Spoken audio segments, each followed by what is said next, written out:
New Thought Media Network.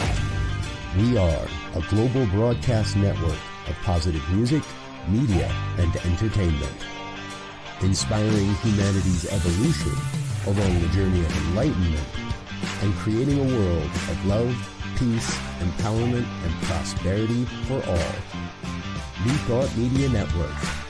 Positively inspiring.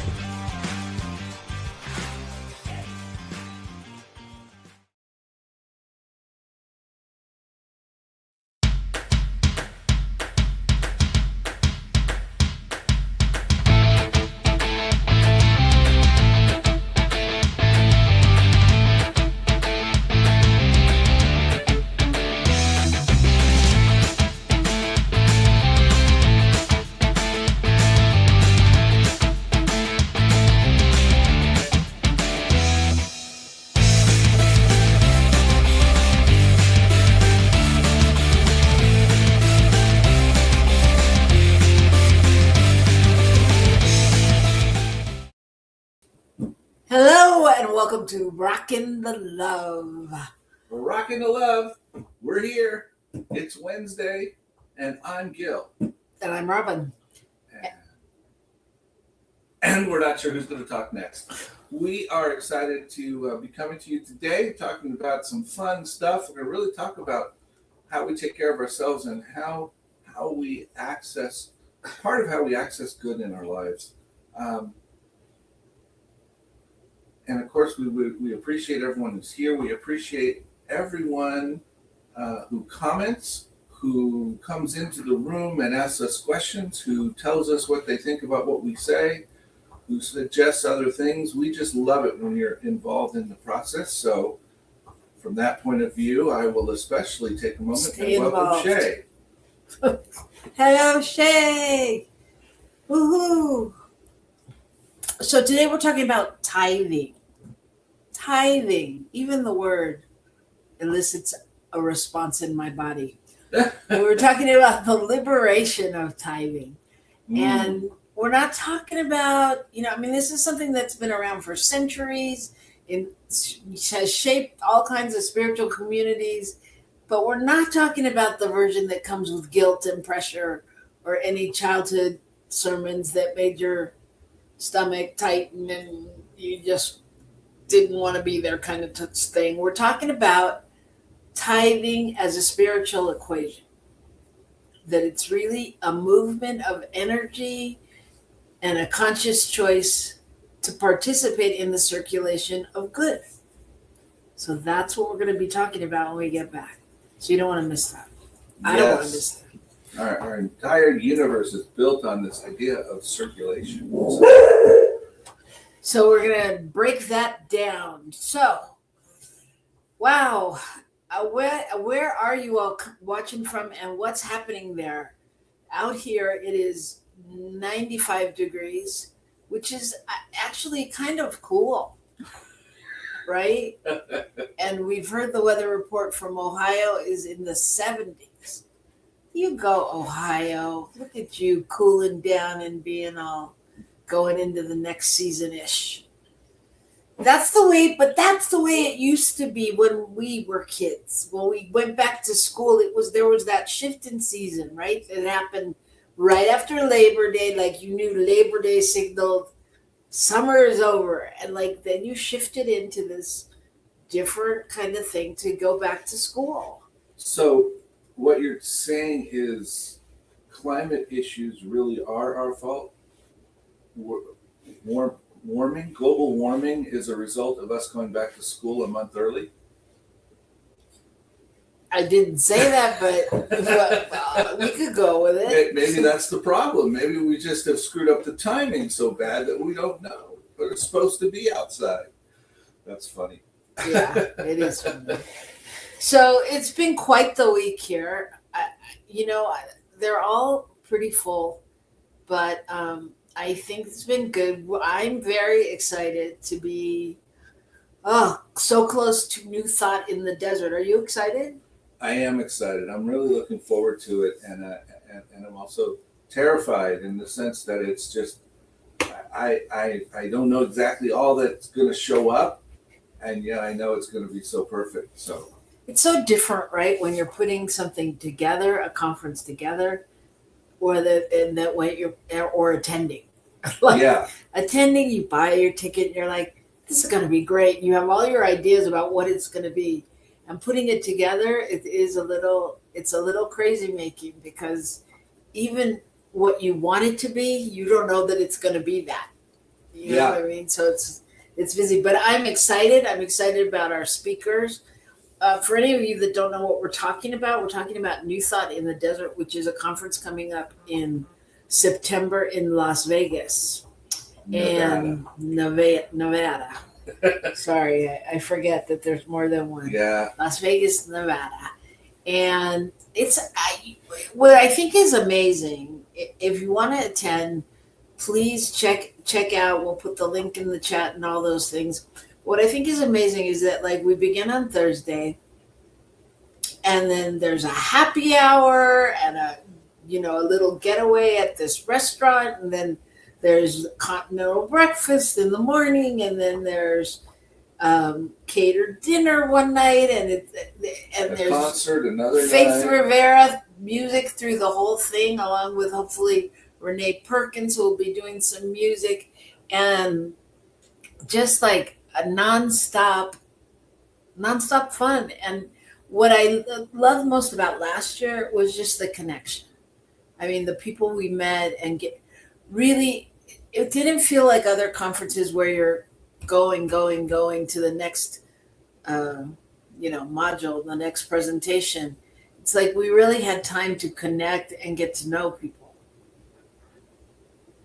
Yeah, it's very much about connection, very much about coming into the presence of others and being with them and listening to one another, not listening to, everyone tell us what we needed to know. It was participating in hearing from a variety of sources and participating with them in working through that information, if you will. And what is the theme? What is the title this year? The power of new thought, and celebrate, communicate, connect.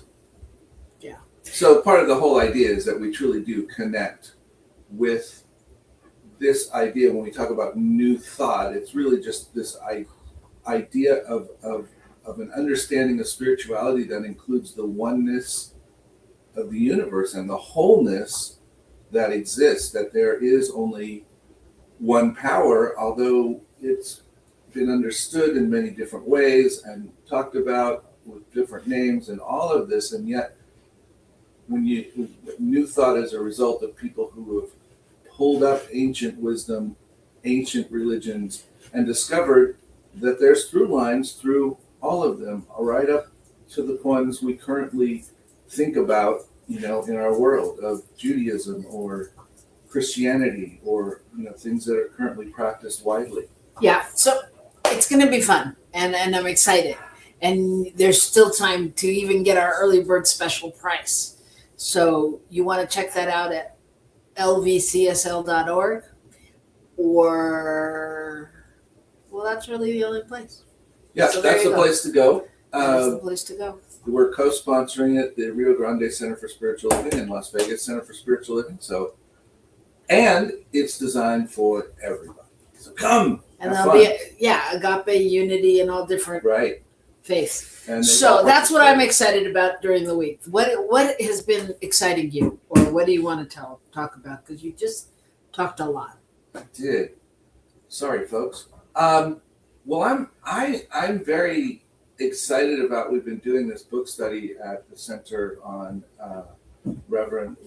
Diane Harmony's book, The 5 Gifts for an Abundant Life, or of an Abundant Life. And it is just interesting to focus on this idea of what is it, where does abundance exist in our lives and all of that. And I'm watching it happen. And even this morning, we had the honor of attending with someone their process through the legal system, and to see just through all of the intention and willingness to step forward and walk through the process, how beautifully that came out.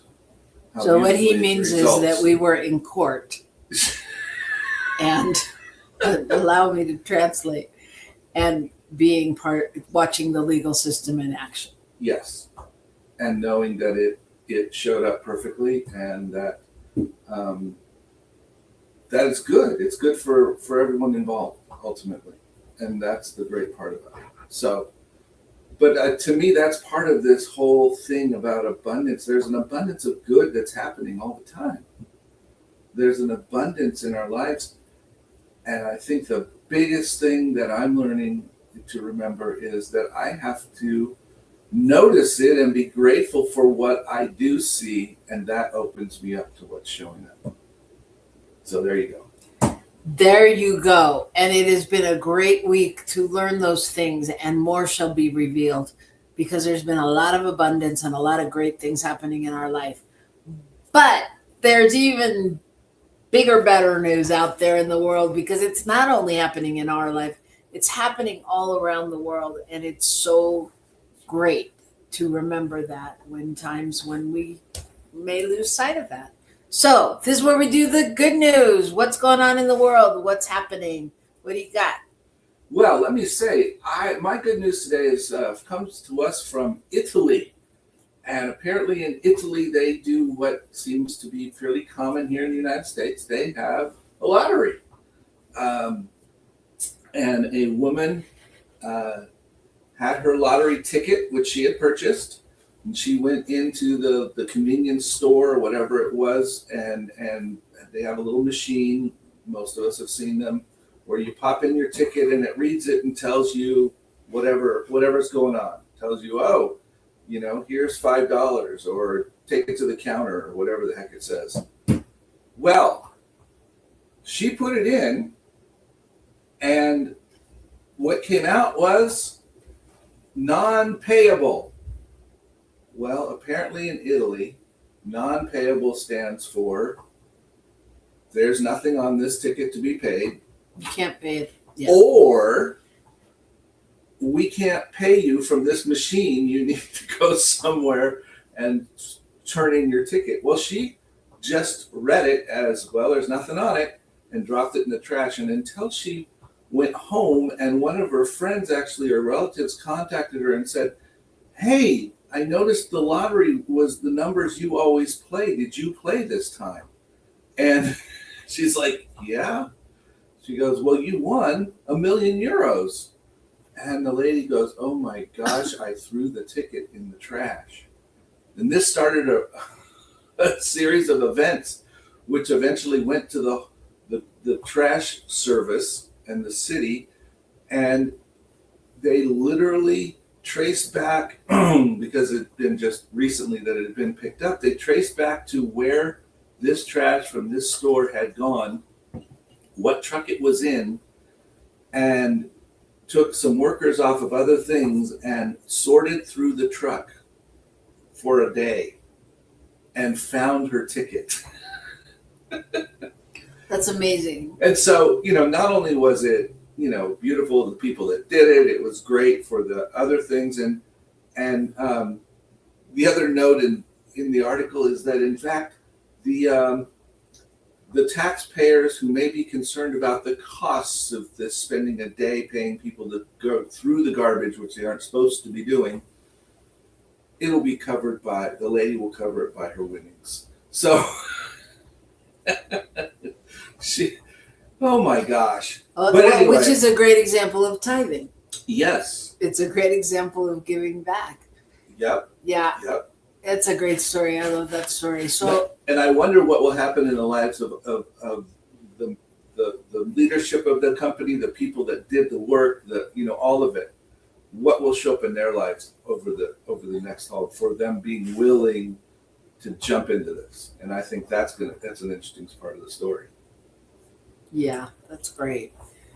That's great. Well, my story is also an abundance story, and that is that it took place in Belgium, and it's about construction workers discovered a gold hoard after literally striking a gold bar with his jackhammer. And I also found it really interesting. I have to say, behind the scenes this morning, our producer likes to pretend he's a radio DJ and plays us entry songs as we come in. And I found it really interesting that you were playing Sledgehammer. I was like, wow, it goes with the story. So anyway, police in Belgium found they found a discovery while digging in under the foundation of an old brewery. And the guy that was doing it, he's a student working part-time, and he had his jackhammer, and he was digging down there, and all of a sudden he hit something, and he saw that it was coins, and he thought, he noticed coins beginning to appear in the hole that they were digging. And so he thought they were just €1 coins, and he asked a colleague to come over and help him dig. And then they saw that they weren't, and that there was bars of gold, or a gold bar stuck at the end of the jackhammer. And so they kept going, and in the end they found 40 gold bars and over 4,000 gold coins, and they're estimated to be worth 10 million plus dollars at current market prices. Wow. Yeah, and he thought they were just going to be some coins lined in a row, so he just went to dig them out, and he couldn't believe that, when they hit the jackpot, so to speak. So the police say they called the authorities, and they called the owner of the building and all of that. And the police said that already several people have contacted them with proof of ownership documentation. So we'll see what happens with that. But most of the bars dated back to the 1960s, and there's just a variety of dates on the coins. And and gold right now, the price is like doubled since last year, and it's reached like an all-time high. It said at publishing time, Asian markets traded the metal at around $4,460 per ounce. Oh my gosh. Yeah. Yeah. Yep. So interesting. Well, I suspect that some of the people that might be associated with this finding underneath this tavern or whatever it was may not want to bring it to the attention of the authorities. It's too late for that. It's too late for that. But anyway, I wanted to know, so what happens if they don't authenticate those people, like their documents? Then does it go back to the people that found it? Does it go to the owner of the property? What happens? But we don't know. But anyway, it's a good news story because it just goes to show that we live in an abundant universe, and there it is. Even when you don't know, you could be standing on it. I think it's very metaphoric. So when we come back, we're not going to be metaphoric. We're going to get into the tithing and the liberation of tithing, the mathematics of spirit, just figuring out what it's really all about and how we can reframe and look at it. And if you're doing our book study with us, following along, we are on the fourth gift, and that is tithing. Last week we talked about intention, and we talked about forgiveness, and before that was intention. Oh, yeah. And before that was gratitude. Yeah. So we have gratitude, intention, forgiveness, which is releasing the blocks, and then tithing, which is beginning the process of circulation. So there you go. There you go. If you're following along, or if you want to follow along, please put your email in the chat, and we'll email you the worksheets and things you can take a look at and live into abundance with us. So we're going to do all of that right after a commercial break, right here on New Thought Media Network.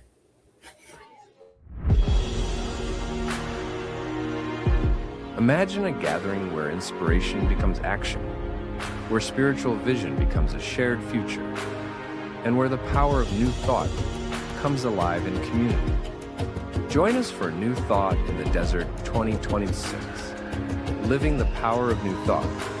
We are getting together September 17th through the 20th in Las Vegas. Begin by putting love into action through sacred service.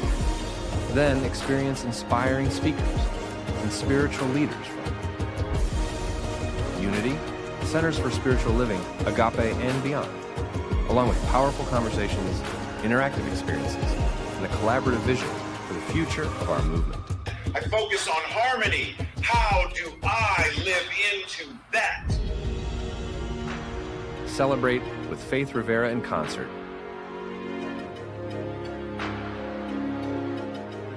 Celebrate, communicate, connect. Together we are living the power of new thought. Join us in Las Vegas. Visit lasvegascsl.org to learn more and register today. The Heal Your Life Workshop Leader and Life Coach Certification Training, approved personally by Louise Hay, is coming to San Diego. Facilitated by expert trainers Anna Milkik and Christy Dixon. This 3-month training includes multiple sessions on Zoom and 10 days in beautiful San Diego. It will change your life and enable you to help others transform their lives.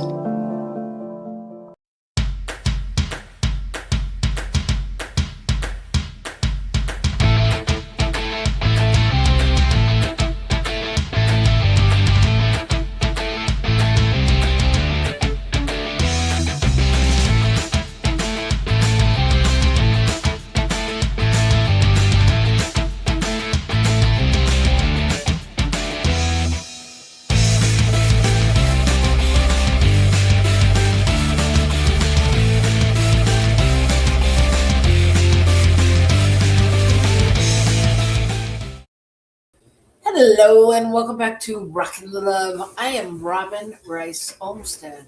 And I'm Gil William Olmsted, and we are your hosts every week, every Wednesday, here on Rockin The Love, where we talk about the joy of relationship. And what bigger relationship do we have in our lives than to ourselves and our own understanding of how the universe works? Yep. So what's that mean for today? Today's show is called The Liberation of Tithing. Tell us about it, Robin.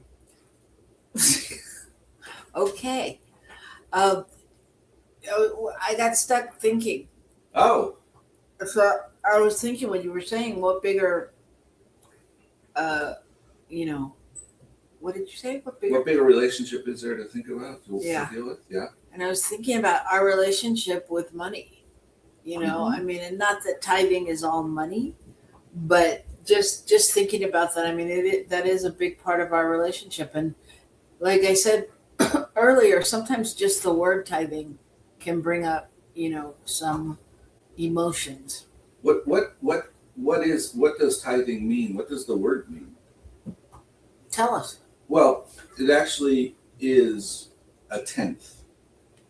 It comes from the idea of a tenth. And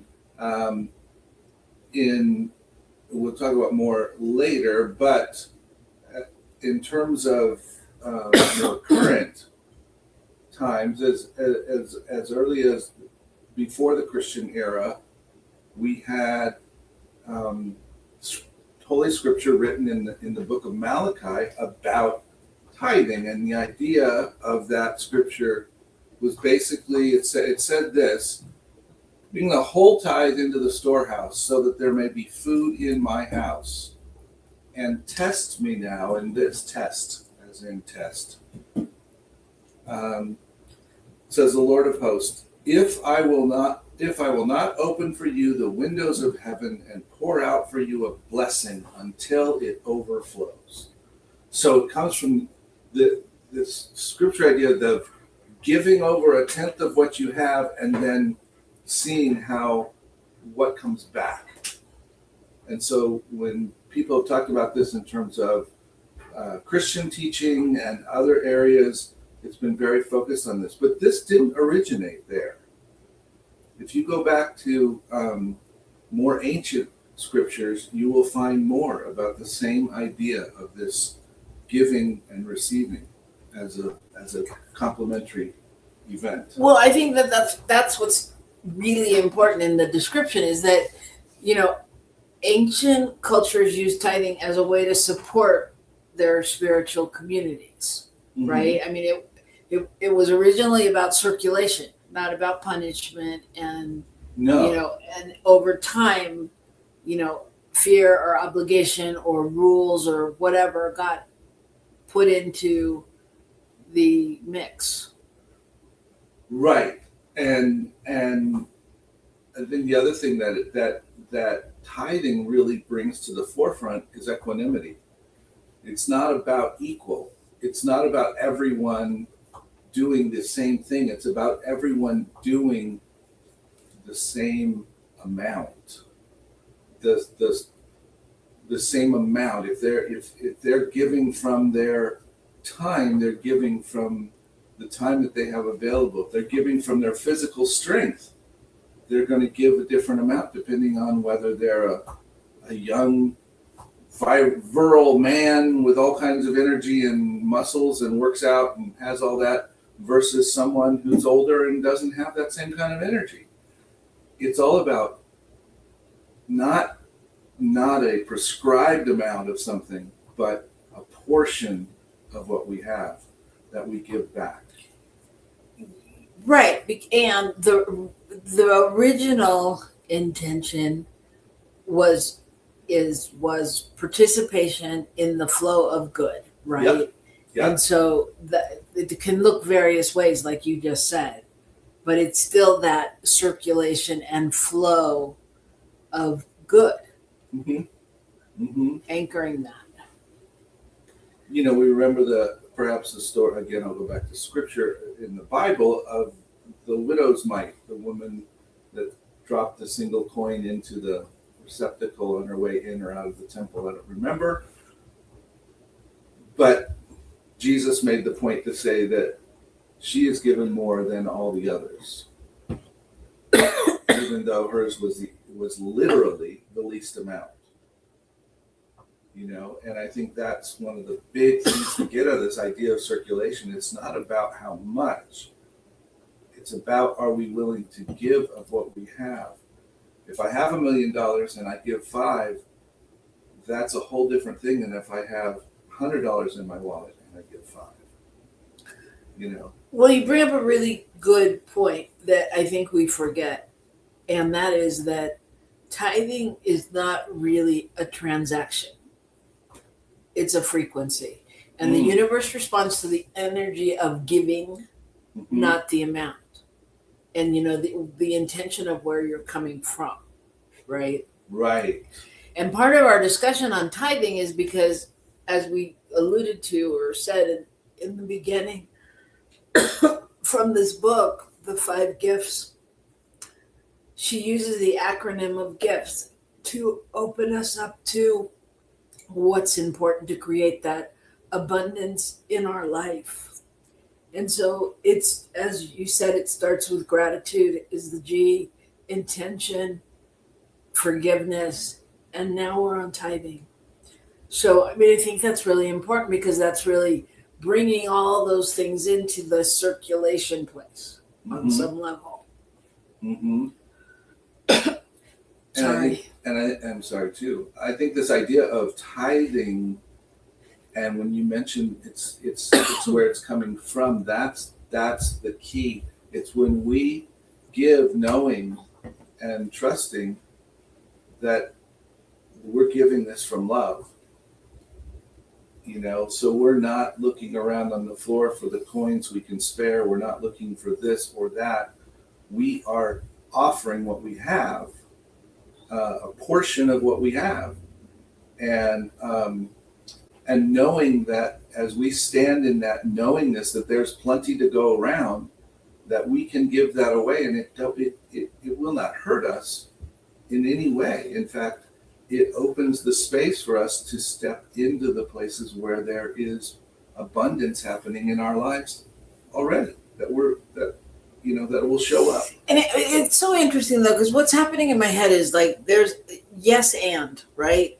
There's a balance. Like I remember in the beginning of this spiritual journey where I started hearing tithing more and thinking, when I was like, I don't have money to give or whatever, I was and thinking, okay, well, I give enough of my time, I give enough of my talents, I give enough of my treasures. And yet there's still that place where, we're asked to stretch and give financially, and open up that portal.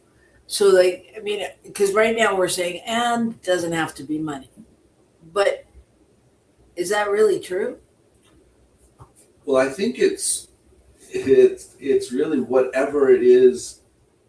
I mean, if we find something in our lives that we would hold back on and not want to give or feel like it would deplete us if we gave it, that we would lose something if we shared a portion of that, then that's probably the thing we need to be giving to some degree, because that's where the blockage is, because we feel constricted in that area. We feel like, I can't, I don't want to be with those people. I don't want to go and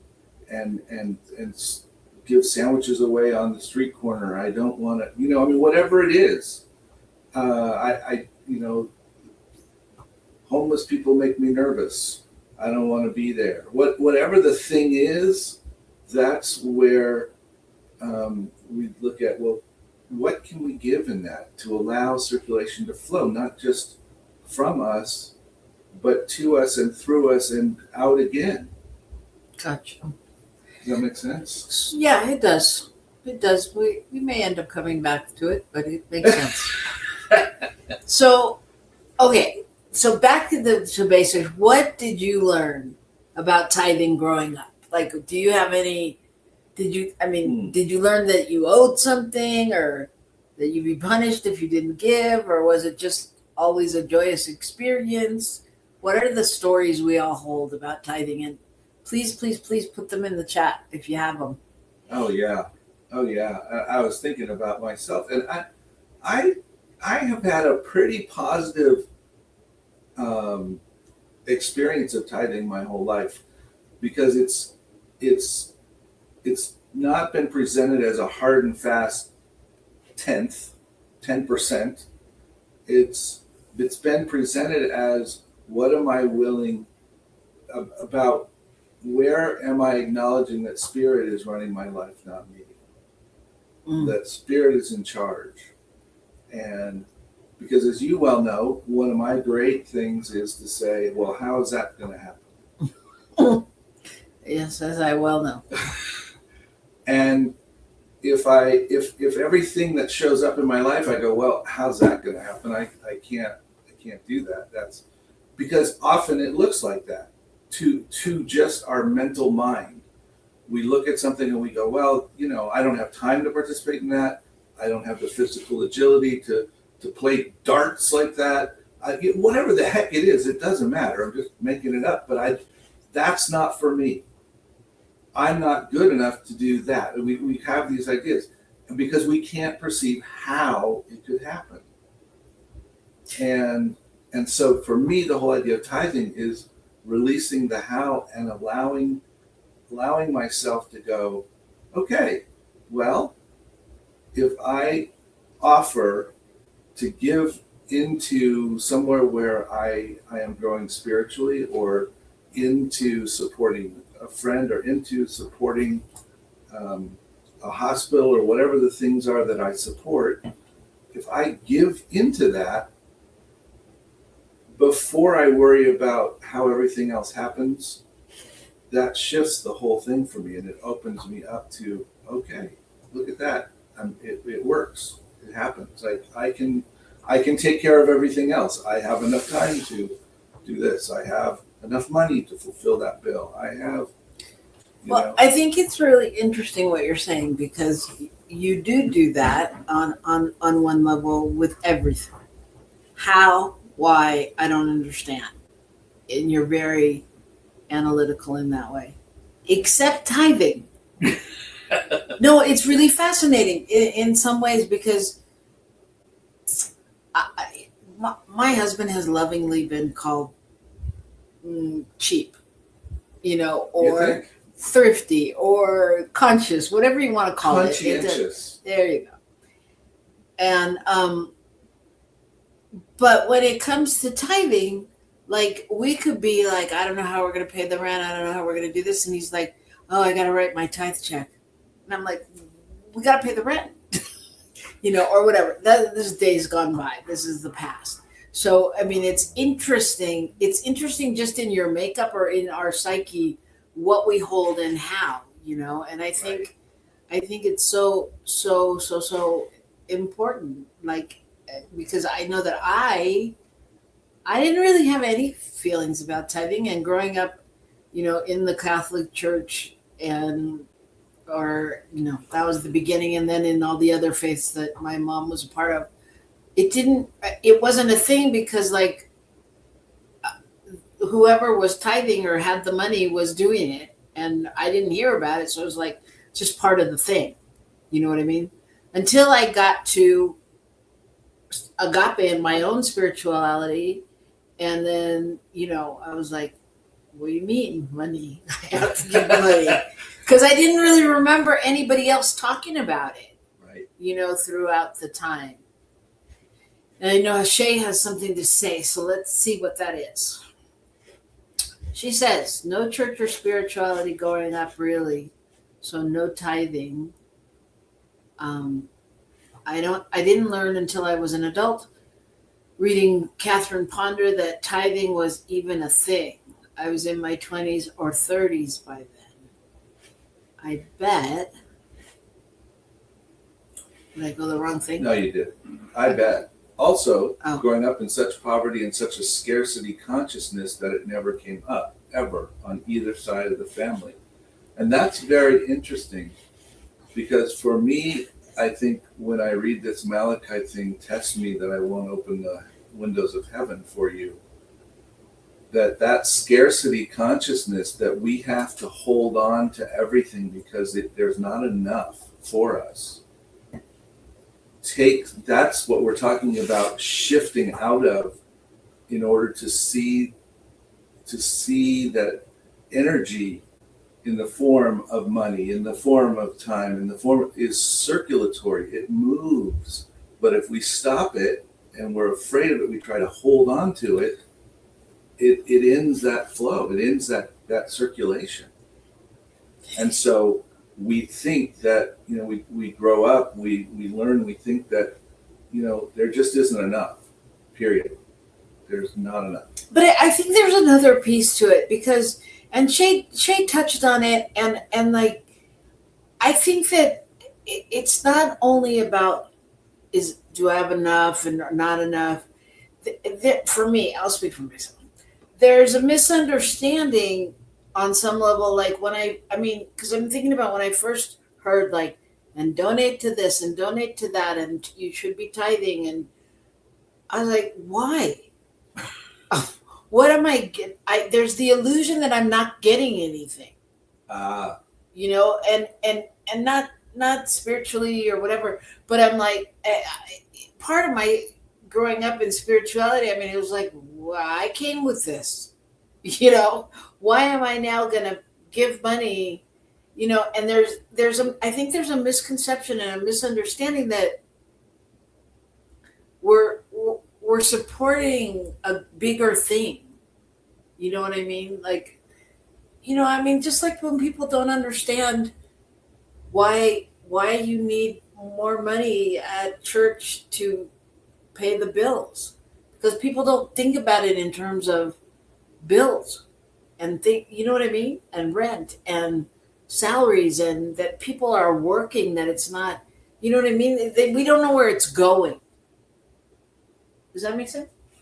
Yeah. I was listening to you, and I was thinking about this idea that it's not a tit for tat. It's not a one for one. It's not a whatever that thing is I'm trying to say, which escapes me right now. But we're not giving to get. We're not buying our place in a spiritual center. We're not necessarily buying our name on the wall at the hospital. We're giving, right? And it's a gift from within us, and it's about our giving more than it's about those receiving for the process, because it opens us up to the receiving. Because what do we receive from giving? Well, first of all, we receive the gift of giving, the gift of having someone else receive something from us that supports them and helps them do what they do and all that kind of stuff. So there's that. Yeah, exactly. And it's a whole reframe. It's a whole shift in thinking, a shift in consciousness, because it's really opening up to the gift of being able to circulate. It's like if you were doing a clothing exchange and passed something on and got something back that you love from somebody. You know what I mean? So it's really reframing our brains that, it's not a bill, it's not a test, it's not a threat. It's really just an opportunity to circulate our good. And that's an interesting concept to have to learn. And I think, Shay speaks to it here where she says, everything that I was brainwashed to believe was so transactional that now when I think about tithing, it seems like it can never be enough for what I've received. Like I could never give enough is what I'm hearing her say. But that's the consciousness of knowing what a gift it all is. And that's the gratitude place in all of that. Which is exactly why thank you, Shay. Diane Harmony starts with gratitude in this study of this whole thing about abundance and flow in our lives, is because when we start with gratitude, we begin to just simply be grateful for what is, no matter what it is, and realize how much there is to be grateful for. To be grateful for this chair to sit in, to be grateful for sitting in this house, to be grateful for living on this block, to be grateful for the ability to go and support someone in court this morning. How, all the things that we can be grateful for the fact that I'm breathing. Yeah, and I think it also goes back to your talk last week, and I'm not sure if we touched on all of this here. We're trying to follow it in both places at the same time. But we talked about giving up, giving out, and giving forth. And it's really about giving up our fear-based narratives, our old stories, and getting out of those old patterns of scarcity, and then really giving forth our truth and our love and our prosperity identity, and allowing that to be what defines us. And because then tithing can become a conscious choice. Yeah, tithing can become a conscious choice. And I think it's not just, well, let me just share something. I shared this with Robin beforehand, but I think it speaks to the deeper truth here, the larger truth. And this is about, kind of refers to business in some ways, but it talks about how giving accelerates gain without magical thinking. So how does giving shift what comes into our lives? And here's one thing, it has signal effects. So markets and people respond to signals, okay? So we all know that. Certain things happen, people are like, well, I don't want to be around that, whatever. Paying creators, tipping well, sponsoring community work, crediting collaborators, not taking all of it yourself. These behaviors signal reliability and prosperity. The result is obvious, but often overlooked. More invitations, more referrals, more deal flow. And I think that's basically the truth of our lives.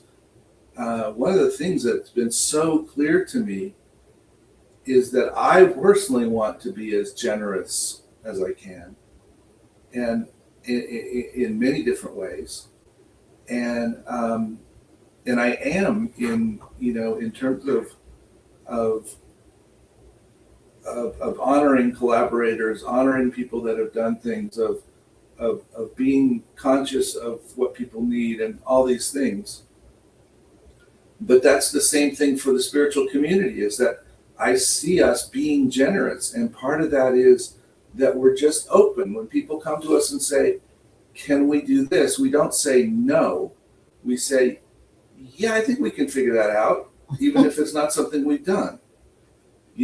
When they say, well, how much is it? We go, well, this is what we would normally charge. And if they say that's a little too much or whatever, we say, well, what would work for you? And, and sometimes we say how much it is, and people say, oh, I'll give you $200 more than that because that's not enough. But generosity in terms of that, and I think that being seen as generous comes from all different things. If every time you go to the restaurant and you leave $2 for your $60 meal, eventually you're not going to be seen as very generous, right? But if you show up and you leave a tip and you're nice to the people, if you're mean to the people and you leave them a big tip, you're still not going to be seen as very generous. So I'm sorry, I feel like I'm chatting too much. You are pontificating. Pontificating. Yeah, no, I was thinking about what you were saying, because yeah, maybe you're not going to be seen as generous, but if we're going on the science of mind principles or new thought, I don't know, is that the truth? I remember many a time when I was waiting tables where somebody wasn't very generous, or we thought somebody should have done more, and people would be like, people would say to me, aren't you mad? And I'd be like, nah, it's $2 more than I had before I got here. Right. But see, that's the other side of being that generous person. Whatever position we're in, we're generous with others. So your understanding, your compassion, your all of that, that's where your generosity flowed in those kinds of situations where someone's perhaps monetary generosity was not too evident. Yeah, I do. And I think that's part of what this says. It talks about paying creators, tipping well, sponsoring community events, crediting collaborators. It's not all about money, etc. It's about how we honor people and how we notice them and how we lift them up. Yeah, and where we're coming from. Again, our intention. I don't know. So Shay says, yeah, it's like there's no amount of money that could demonstrate how grateful I actually am. That's so great. Yeah, it's so great. That's such a great place to be. And then she also said, it helps me a lot to relate it to Christ consciousness. If that isn't the epitome of Christ consciousness, generosity then. Right. This idea, my gosh. All the biblical stories about Jesus point to someone who was not in it for their own gain, who gave all that they could, who showed up and spoke to the thousands, and figured out how to feed them without reservation, who saw people as being the fullness of spirit right where they were, who told people, you've got all this, nothing you're missing, you have everything I have. And that's that Christ consciousness of really honoring everyone. And so our title, The Liberation of Tithing, Mm. you know, what does that mean? Why? Where do we go from here? Because really, truly, I think our intention on this show is really to reframe and to see where we can, dig into those crevices in our minds and see if we can really choose tithing as a conscious choice, whatever that means to you. And it doesn't have to be monetary. Doesn't have to be to a spiritual center. It doesn't have to be, Yeah, I mean, because I'm thinking about all the people that have tithed to us on different levels. And personally. Yes. Well, I'm thinking about even we were at our chiropractor and gosh. our insurance, or we had just finished our car accident case. And so we were switching over to our insurance. And so we needed to sign up for something else that was going to be a fee of like $50 for the year. And in that moment, I looked at Gil and I was like, can we do this now or do we need to do it later? Because I didn't know what credit cards or what we had. And the person behind the desk, we decided we'd wait.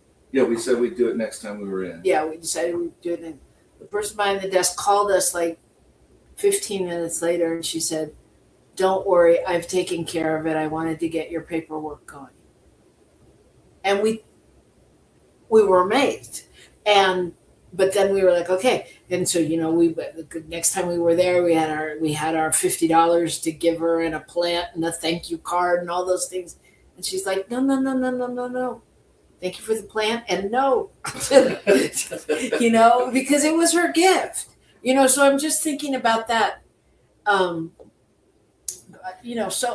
anyway, can we reframe tithing, whatever it means to you, so that you are giving not from obligation, but giving from the overflow and, the clarity of why and how you're giving, not from that confused place that I was living in for sure at some point, and giving from trust and not fear that there's enough that we're taking care of, Well, and on the point of your story and our title, Liberation of Tithing, I think that's one of those places where you recognize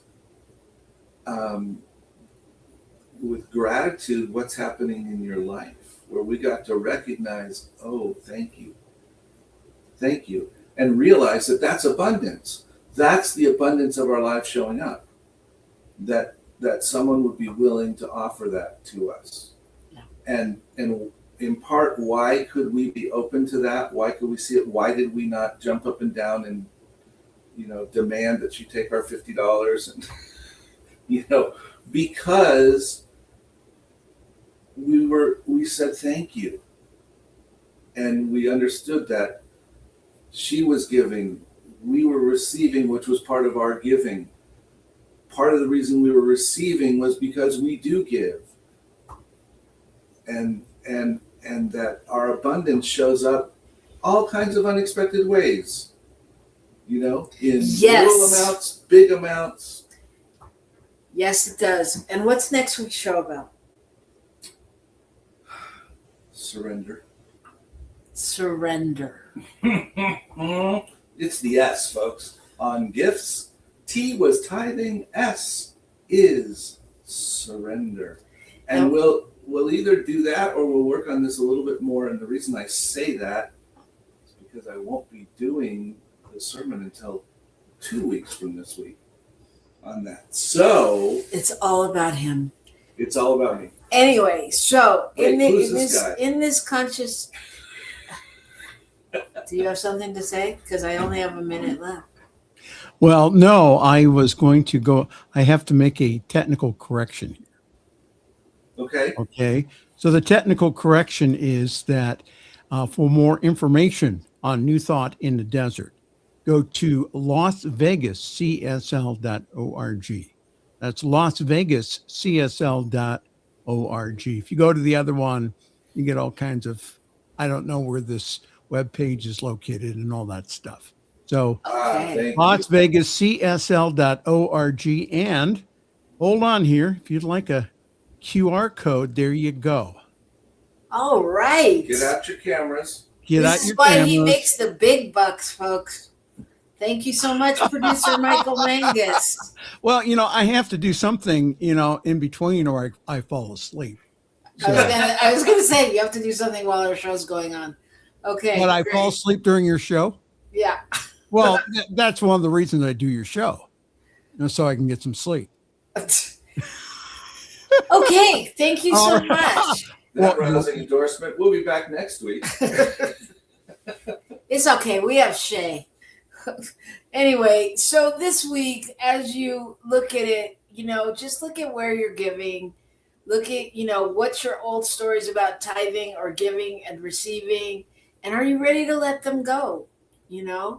And what does that feel like? Like, what would change in your life if you really could see tithing as circulation instead of loss? If you really could stand in that place of knowing that as you give, it returns to you tenfold. Because we have a story about that We do. coming up next week. Way more than tenfold, but in my opinion, but it's just that energetic, And what do you want your giving to mean? Because that's really the crux of it. Your intention behind your giving, where you're coming from. We felt the emotion in Shay's conversation that she could never give back enough. I mean, that's that place of like real overflow and real gratitude and real awareness, as to Spirit's presence in her life. So I just invite you to give forth from that place of love and remember that love returns multiplied. And that's what we're here for, is to rock the love. So keep rocking the love, everybody, this week. And we will see you next week as we surrender. And join us in Las Vegas. Come on. What could be more abundant and fun than being with us in Las Vegas? It's coming up. It's coming up. September. Yep. All right. See you there or next week. Okay, everybody, rock the love. Bye. Bye now.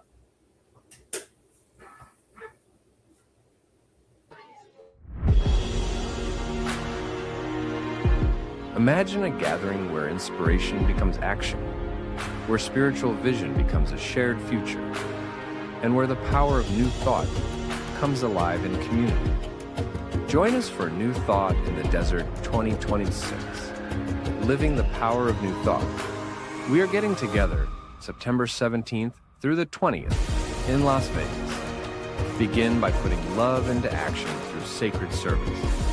Then experience inspiring speakers and spiritual leaders from Unity, Centers for Spiritual Living, Agape, and beyond, along with powerful conversations, interactive experiences, and a collaborative vision for the future of our movement.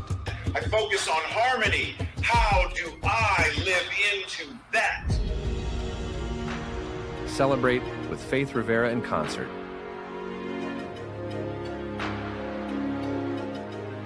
Celebrate, communicate, connect. Together, we are living the power of new thought. Join us in Las Vegas. Visit LasVegasCSL.org to learn more and register today.